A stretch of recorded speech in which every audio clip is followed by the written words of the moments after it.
My parents sold my car on my birthday for my golden little brother to go to college, so I turned my back on them. I woke up that morning feeling something I hadn't felt in years: excitement. My birthday had always been a quiet affair in our house. No balloons, no parties, sometimes not even a cake. But this year felt different. I was turning 21. Legally an adult, supposedly. And for once, I had real expectations.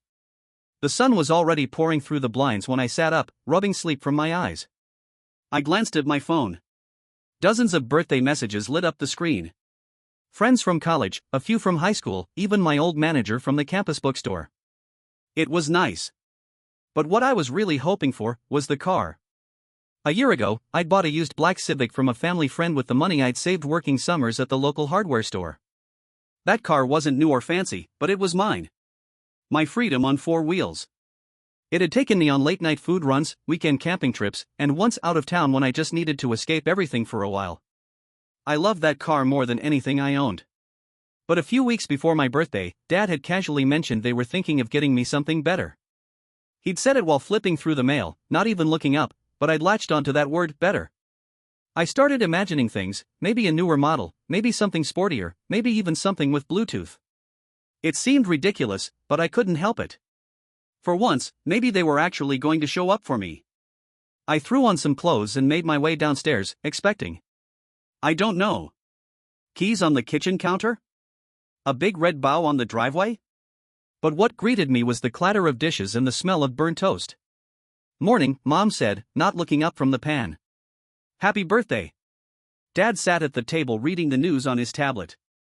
He mumbled a greeting without looking up. "Thanks," I said, trying to sound upbeat. "So, anything special planned today?"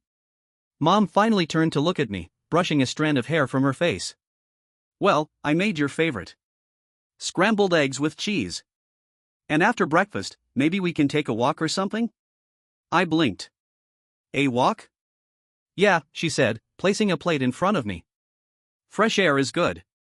I looked at the food, then out the window. No bow. No car. No sign of anything. Just our driveway, now conspicuously empty. My stomach clenched. "Hey, where's my car?" Dad finally glanced up. His eyes flicked toward me, then back to the tablet. "Sold it." I froze. "You what?"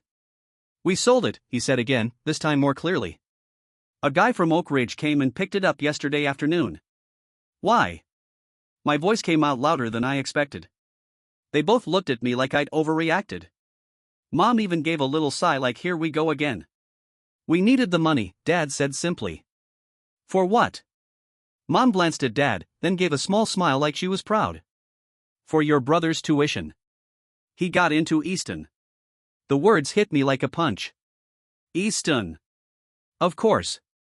My younger brother, Jeremy. The golden boy. Straight A student. Class president. Captain of the soccer team. The sun might as well rise and set around him the way my parents talked about him. He'd applied to Easton, an elite private university, and we all knew the odds were slim. But I guess he'd done it. Of course he had. "You sold my car to pay for Jeremy's tuition?" I asked, barely able to believe the words. "Well, part of it," Dad said. "It wasn't enough on its own, obviously. But it helped with the deposit." I stared at them. My hands were clenched under the table. "I needed that car," I said quietly. "You're not in school right now," Dad said, as if that settled it. "You're just working at the cafe." "Exactly. I work. I paid for that car."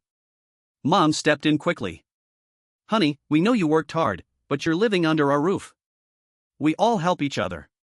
That's what family does." I almost laughed. "Help each other? Since when?" My voice shook. "Did you even think to ask me?" They were quiet for a moment. Then Dad said, "We didn't think you'd say yes." I pushed the plate away and stood up. "You're right. I wouldn't have." "Don't be dramatic," Mom said. "It's not the end of the world." Maybe not. But it sure felt like the end of something. I left the house without finishing breakfast, slamming the door behind me.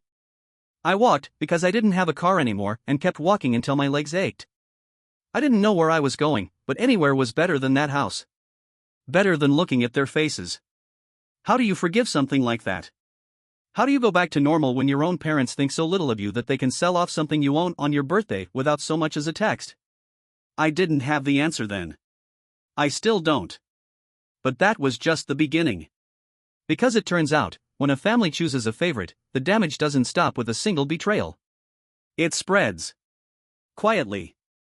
Like a crack through glass. And once it starts, there's no telling where it'll end. I didn't come home until after dark. My legs were sore, my phone had died hours ago, and I ended up just sitting at the park bench down by Oak Ridge Creek, staring into the still water. I must have gone over the conversation in the kitchen a dozen times. Every version played differently in my head, sometimes with me yelling louder, sometimes with me saying nothing at all, just walking out and never coming back. But no matter how I spun it, the ending was always the same. They sold my car. Not because of an emergency. Not because someone was dying or the house was burning down. But because Jeremy got into Easton. When I finally walked back into the house, the lights were still on. I half expected Mom to be pacing the living room, worried sick. That's what moms do in movies, right? But she was just sitting on the couch, knitting like it was any other night. Dad was dozing in his recliner. "You missed dinner," she said without looking up. "Wasn't hungry," I muttered. "You shouldn't go out like that without telling someone." "We were worried." I raised an eyebrow. "You were so worried you didn't even call." She didn't answer. I guess we both knew she was bluffing. I walked past them and went straight to my room. That night, I lay awake for hours. Not just because I was angry, though I was, but because I started thinking about all the times this had happened before, just in smaller ways. Little things I hadn't added up until now. Like how Jeremy got a brand new laptop his junior year, while I was stuck with a second-hand Dell that crashed every week.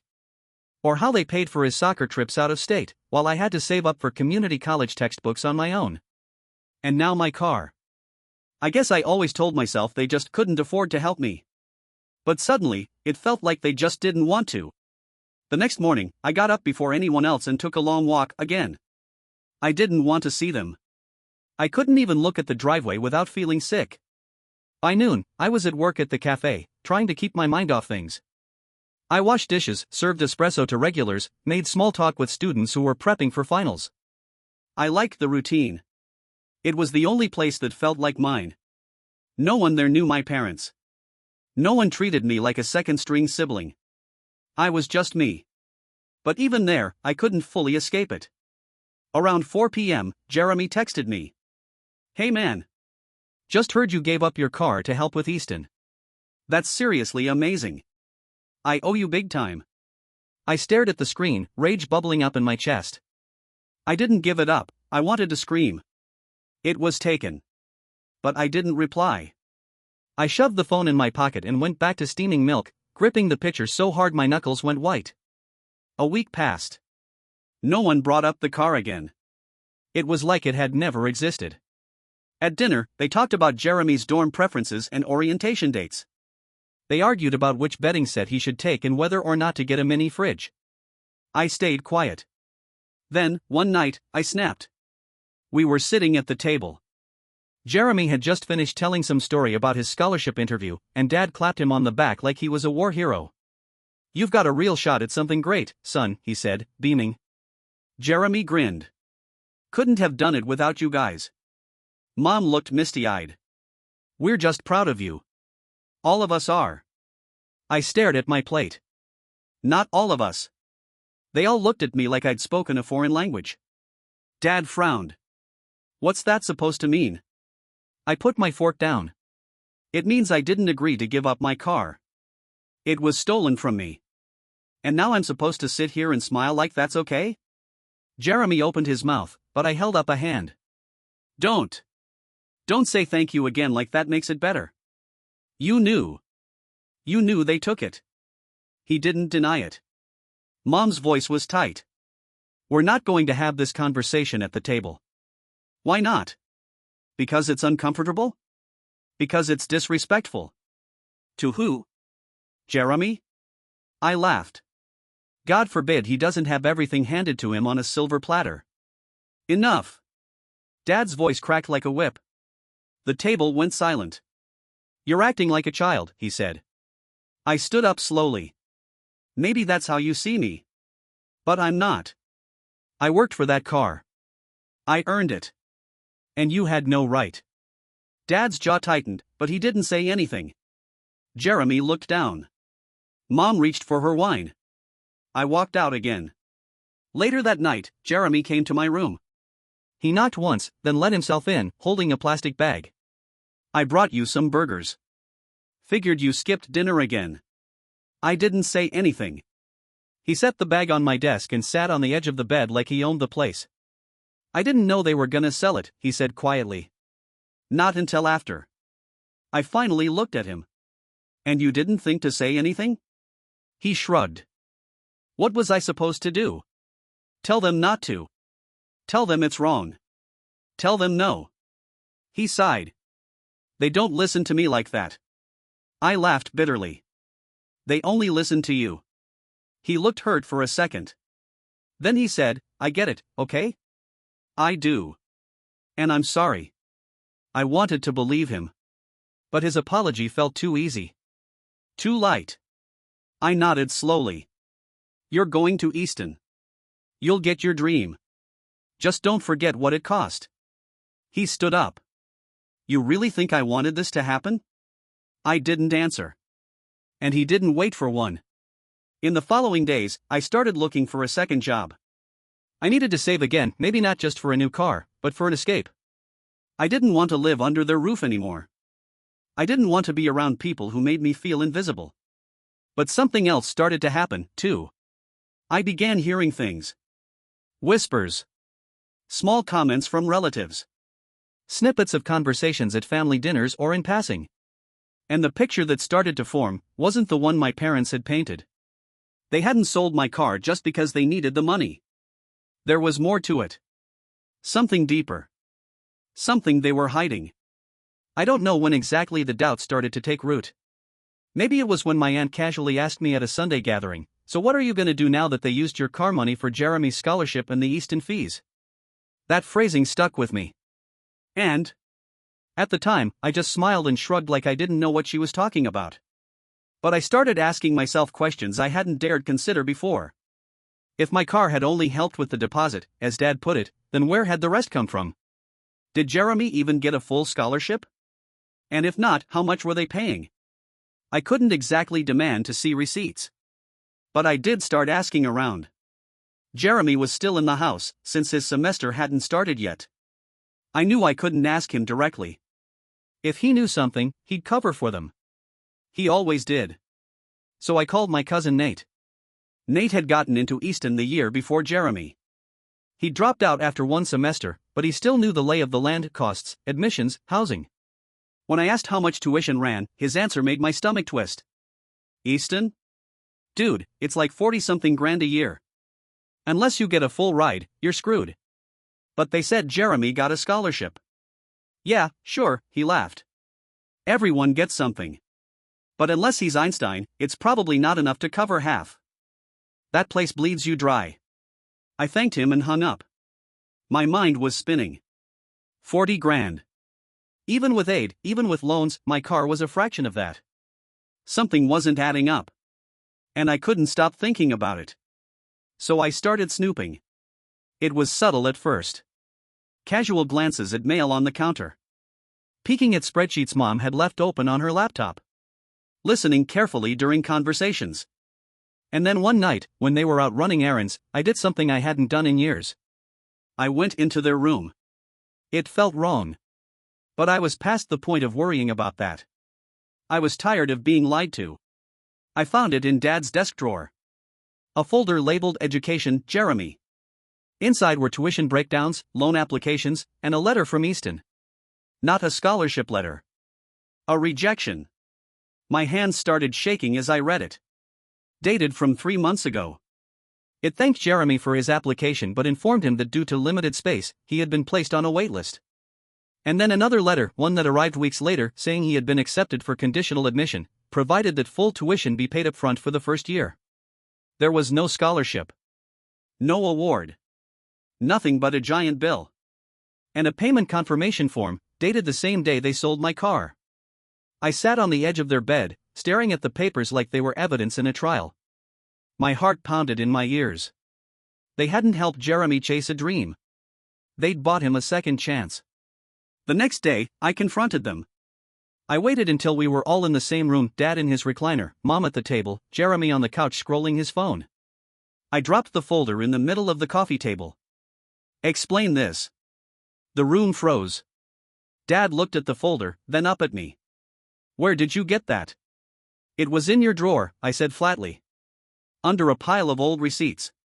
Jeremy glanced at the cover and turned pale. I thought he got a scholarship, I continued. Turns out he didn't.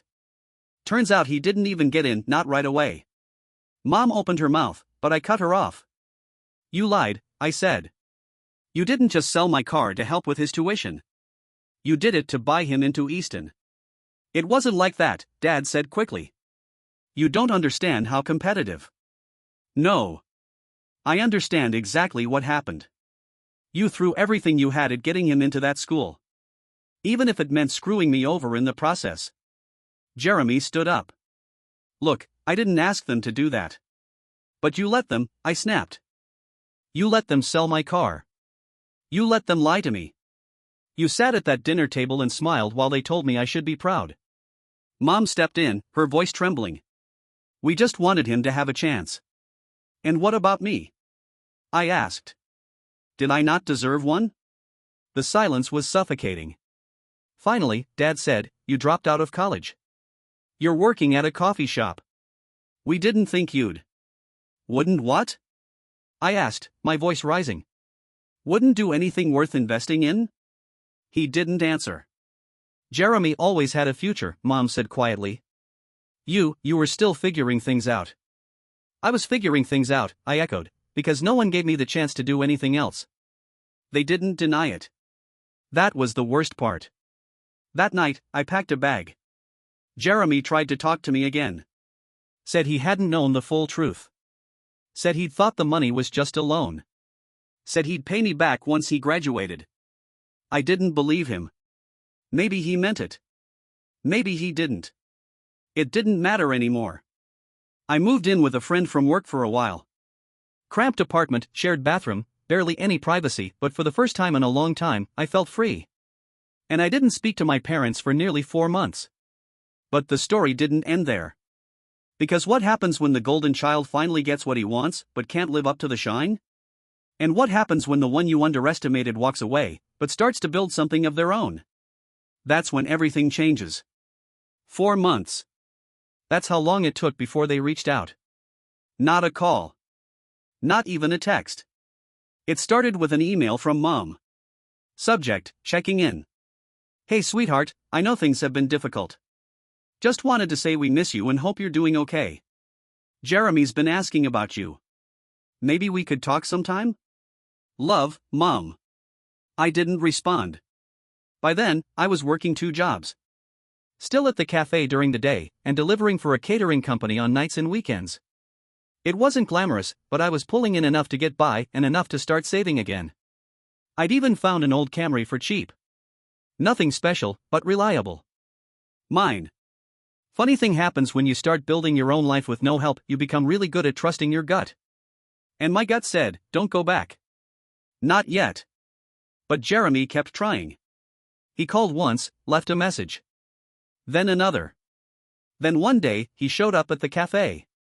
I was in the middle of wiping tables when he walked in, dressed in some Easton hoodie like a walking billboard. I'll make it quick, he said. Just 5 minutes. I didn't want to hear it. But something in his face stopped me. He didn't look like the confident kid who got everything he wanted. He looked tired. Hollow. We stepped outside. I dropped out, he said, like he was confessing to a crime. I blinked. What? He nodded. 2 weeks ago. I just stared at him. Why? He looked away. Because I couldn't handle it. I wasn't ready. The classes were brutal, the people were cutthroat, and I felt like I was constantly pretending I belonged. Like I was living a lie. I let out a sharp breath. That's because you were. He flinched, but nodded again. I knew I didn't deserve it, he said. But I thought, if I just worked hard enough, maybe I'd grow into it. And I didn't, he said. I burned out. I failed 2 classes. Almost got put on academic probation. I didn't tell Mom and Dad yet. They still think I'm enrolled. I leaned back against the wall, processing it all. Jeremy looked at me. I didn't come here to ask for forgiveness. I just thought, you should know. You were right. It wasn't the apology I'd wanted. But maybe it was the only one I'd ever get. I nodded slowly. So what now? He shrugged. I guess I figure out what I really want. Without them trying to map my life out. It was strange, standing there on the sidewalk, feeling like the balance had shifted. He'd been the star. The success. The favorite. But now, he looked lost. And me? I wasn't where I wanted to be, but at least I knew who I was. That night, I got another message. This time from Dad. You have time to talk? Your mother's worried sick. I didn't answer. But 3 days later, curiosity got the best of me, and I agreed to meet them at a diner across town. Neutral ground. They were already seated when I arrived. Mom looked anxious, fidgeting with a napkin. Dad looked older than I remembered. We talked. Not about the car, not right away. Mostly small talk. How work was.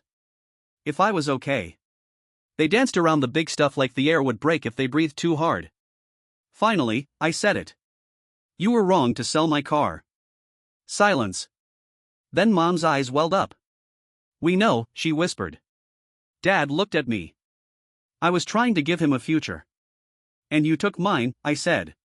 He nodded, slowly. I know. We sat there in the quiet clink of silverware and murmurs from other tables. For once, they didn't try to justify. They didn't defend. They just sat in it. After a while, Dad reached into his coat and pulled out a checkbook. I shook my head. Don't. We want to make it right, Mom said. You can't. But we can help, she said. You've helped enough. They looked down. I don't want money, I added. What I do want is honesty. And space. And if you ever want a relationship again, it's going to be on my terms. It was the most I'd said to them in one sitting in almost a year. They both nodded. I didn't move back in. I didn't even visit much. But we started to rebuild something. Slowly. Not trust, not yet, but understanding. Jeremy came by now and then. We talked more honestly. Sometimes about life, sometimes about nothing. He started working at a bookstore downtown. Said he liked the quiet. One night, months later, he looked at me over a basket of fries and said, You ever wonder how things would have been if they hadn't picked me over you? I thought about it. Then I said, no. I wonder how things would have been if they hadn't picked anyone. He smiled. That's fair. But I wasn't done healing. Not yet. Because while I had rebuilt the outer shell of my life, work, independence, a roof over my head, the hurt lingered. The feeling of being less than. Of being disposable. Of watching people who were supposed to love you measure your worth in GPAs and college brochures. So I decided to write. Not a book. Not a blog. Just a story. My story. This story. And it helped. Because for the first time, I wasn't just surviving it, I was owning it. I never did get that Civic back. It was probably stripped for parts or rusting in someone else's driveway by now. Every once in a while, I'd see a black one drive past and feel a pang in my chest. Not for the car itself, but for what it represented. Ownership. Freedom. A version of my life that hadn't been decided by someone else. But slowly, over time, that feeling changed. It became lighter. Less like a bruise and more like a scar, a reminder, not a wound. I learned that some things, once broken, don't go back to what they were. And maybe they're not supposed to. Maybe they become something else. Something realer. Less shiny, more solid. I kept saving. Not just for survival anymore. For dreams. A few months after Jeremy dropped out, I enrolled in a graphic design course at the community college. Nothing big. Nothing fancy. But it was mine. I worked all day and studied all night. I didn't tell my parents at first. I wanted to see how far I could get without hearing opinions or comparisons. And I loved it. Design gave me something to focus on. Something to build. It felt like stitching the torn fabric of my identity back together. With every project, every critique, every long night over a glowing laptop screen, I felt more like myself. Jeremy was trying, too. He stuck with the bookstore, but started writing again, something he'd given up back in high school when our parents pushed him toward practical ambitions. He said it felt like breathing again. I believed him. He apologized again one night. We were sitting on the hood of my old Camry, parked under the stars on a hill just outside town. He looked over and said, "I knew they were playing favorites. I just didn't want to admit it. I wanted to believe I was earning it." I didn't say anything for a while. Then I said, "You were earning something." But so was I. And they only saw one of us. He nodded. Doesn't feel great, does it? I laughed. Welcome to the party. We talked a lot that night. About choices, and guilt, and how long it takes to unlearn the way you're raised. We weren't just brothers anymore, we were two people trying to rebuild trust where it had been shattered. We weren't perfect at it. But we were trying. Eventually, the story of the car became something I could joke about. Not with them, not at first. But with friends. With coworkers. I'd say something like, "Yeah, my parents sold my car on my birthday." Real tearjerker, right? And get a laugh. But underneath it, there was truth. And pain. And resilience. Because stories aren't just what happened to us. They're what we do with what happens. I thought I was the forgotten kid. The background character in my own house. But I wasn't. I was just quiet. And angry. And waiting to be heard. Now, I don't wait anymore. I speak up. I say no when I need to. I draw lines. I build things with my own hands. And sometimes, I even forgive. Not because they asked. Not because they deserve it. But because I don't want to carry that weight forever. Last I heard, Jeremy's applying to transfer to a state school. Something more his speed. He doesn't wear the Easton hoodie anymore. He gave it to Goodwill. Mom and Dad? We talk. Sometimes. Holidays. Birthdays. I think they're trying, in their own broken way. I don't expect perfection. I expect honesty.